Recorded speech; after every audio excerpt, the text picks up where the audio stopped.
tubahaye ikaze kuri iyi channel yacu y'Abavandimwe TV twigiraho ibintu byinshi bitandukanye harimo nk'ururimi rw'ikigande ndetse n'urw'ikinyankore n'izindi ndimi nyinshi zitandukanye. Ntugacikwe n'amasomo yacu dushyiraho buri wa gatandatu na buri ku cyumweru maze tukakwigisha. Iyi channel nuza kuyikurikirana uzigiraho ibintu byinshi by'ubumenyi.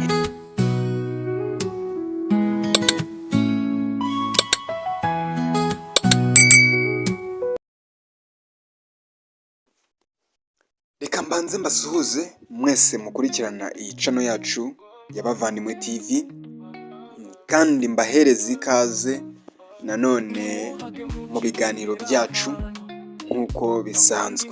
Abantu mudukurikirana rero ndetse namwe mutubonye bwa mbere kuri uyu munsi ndabashuhuje cyane.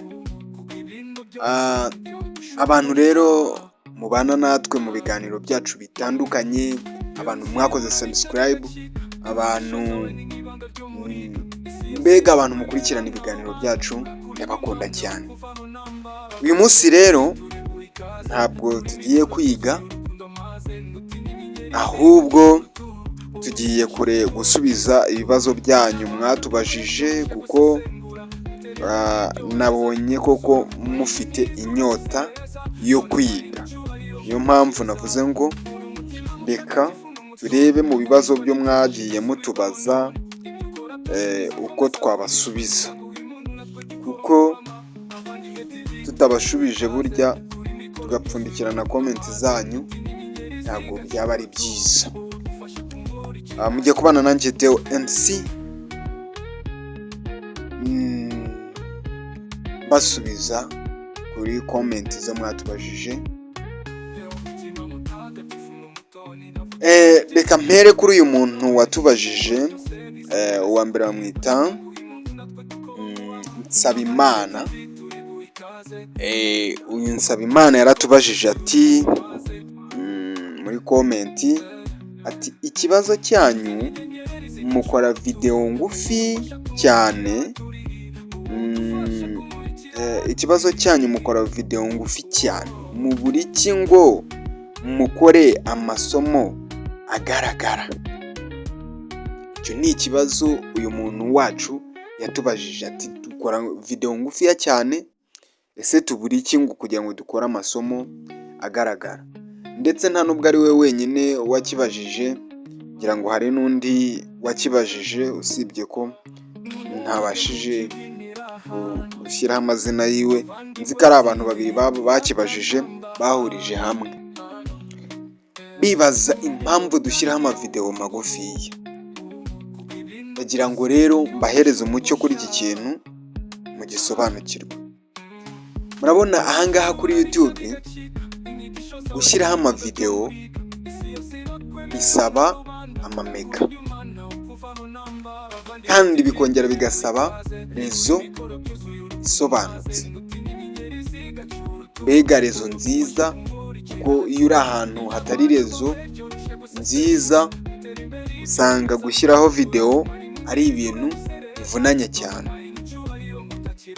Ubwo rero gukora amavideo magufiya bidufasha kuba twabagezaho amasomo mu gihe gikwiriye, kuko ndamutse nkoze amavideo maremare nshobora wenda kubona amafaranga yo kuba nagura ziriya MBs cyangwa se ziriya data zo kwa uploadinga video.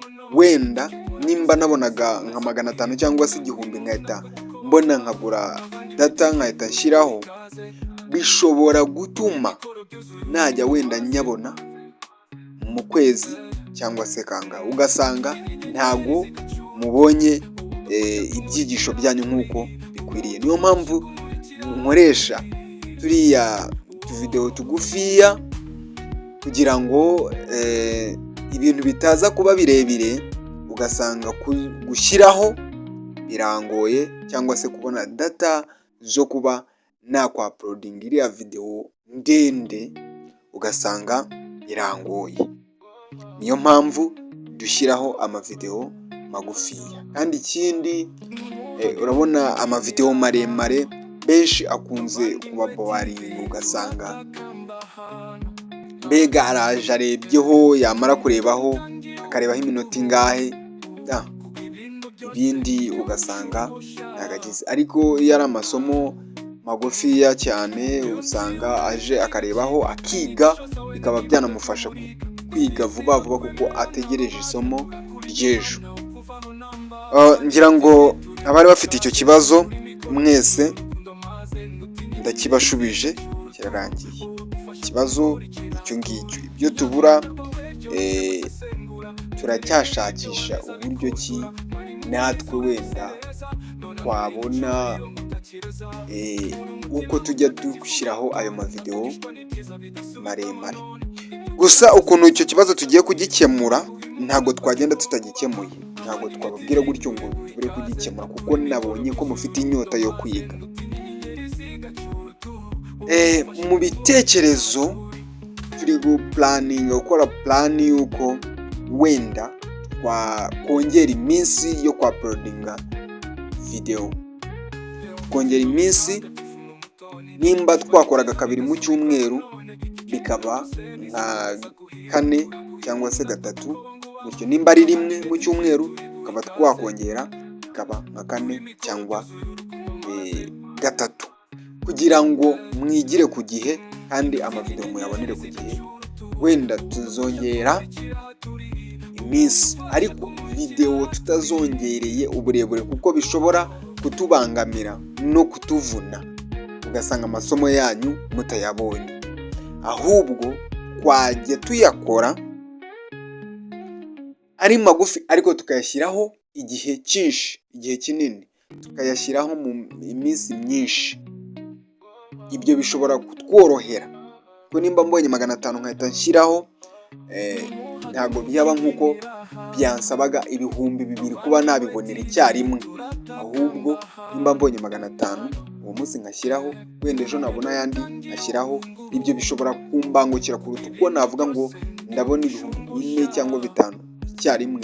Ahangaha mu Bugande kugura amamega birahenze cyane, birahenze cyane. Niyo mpamvu mubona tuba turi gukoresha ubwo buryo. Reka turebe umuntu wa kabiri, yitwa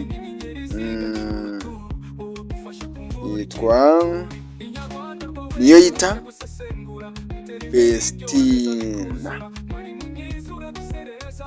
Niyoyita Vincent yaratubajije nta bitabo byigisha ikigande. Ubwo yatubajije muri comment yarabajije se nta bitabo byigisha ikigande. Ibitabo biriho ku ma website atandukanye ndetse no kuri Play Store naho biriho. Nubwo wajya no kuri Chrome yawe ukandikamo ushobora kwandikamo Uganda Translate, babikwereka rwose. Ibitabo biriho byinshi, Uganda Translate babikwereka biriho byinshi ku ma website atandukanye. Ibitabo bigiye biriho rwose by'ikigande. Ubwo rero umuntu wabajije iki kibazo ushobora gukoresha Play Store ugasangaho ibitabo biriho, usibye ko amagambo yose aba atarimo ariko biriho. Ndetse ukajya no kuri Chrome yawe naho ukandikamo ibitabo, naho wabibona kuri telefone yawe. Ariko twebwe nta bitabo twari twacura byigisha urwo rurimi ngo tube twabishyira nko ku ntuze, tube twabasunikira ku matelefone yanyu. Ntabyo twari twacura cyangwa se ngo tube twacurisha. Turacyatangira rega, turacyatangira.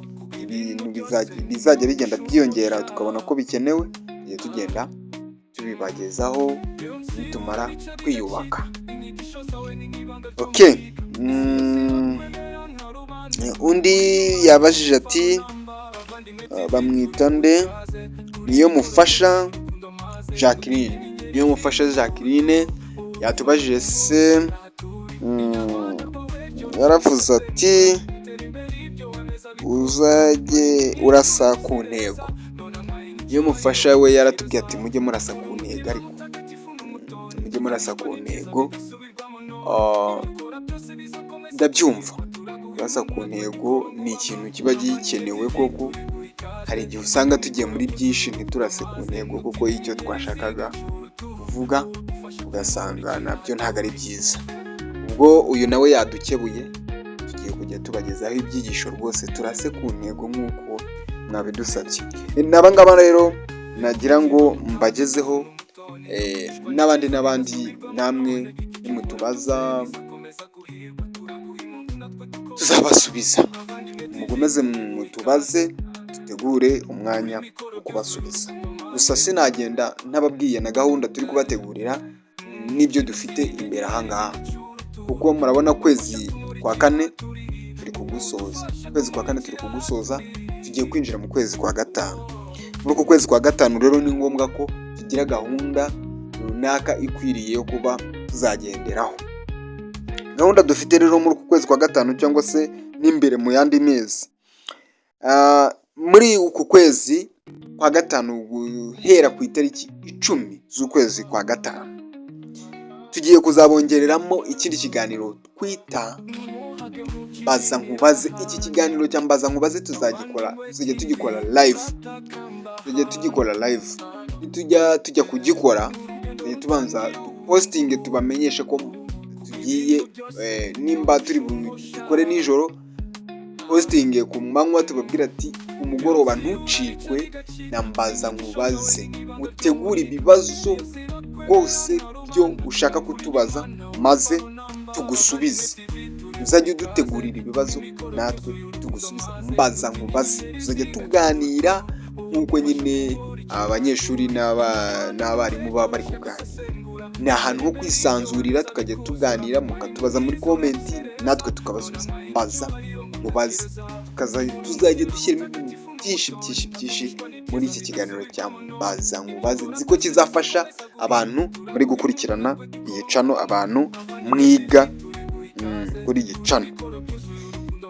Iyindi gahunda nayo dufite imbere aha ngaha mu kwezi kwa gatandatu, dushobora kuzabongereraho n'akandi kantu.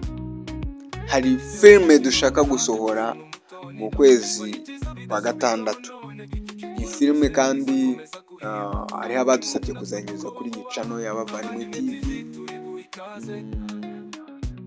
Ubwo rero tugiye kuzajya nyine tubihuza n'aya masomo. Iyi filime ni iyo kudufasha mu buzima busanzwe, n'ubundi ni iyo kutwigisha, kuko izajyana na kiriya kiganiro cyacu twagiraga cyo bita nawe byakubaho. Ni mu buzima busanzwe, ubuzima bubaho muri iki gihe, abantu ko tubayeho, abantu ko dukunda kurenganya abandi tukirengagiza ko natwe byatubaho. Ni muri ubwo buryo bwo kwigisha, n'ubundi ntabwo tuzajya kure yo kwigisha muri iyi channel, kubera ko ibintu byaho n'ibyo kwigisha kuko n'ibyo kwiga. Niyo mpamvu rero twahisemo ngo tuzabazanire iyi filime tuyicishe kuri iyi channel ya Bavandimwe TV. Ubwo rero icyo mbasaba ni ukutazacikwa, kandi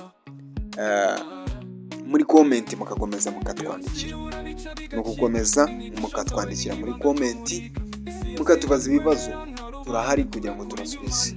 Kugira ngo abo nshubije maranyuzwe, kandi nimba mutanyuzwe nabwo mugomba kutwandikira mukatubwira ati ntabwo byasobanutse neza, tukabasobanurira ibindi byiyongera kuri ibyo. Reka tuzahure mu masomo yacu ikindi gihe. Imana ikomeze kubambera umugisha. Mwari kumwe nanjye Theo MC, kandi ikomeze kubandinda.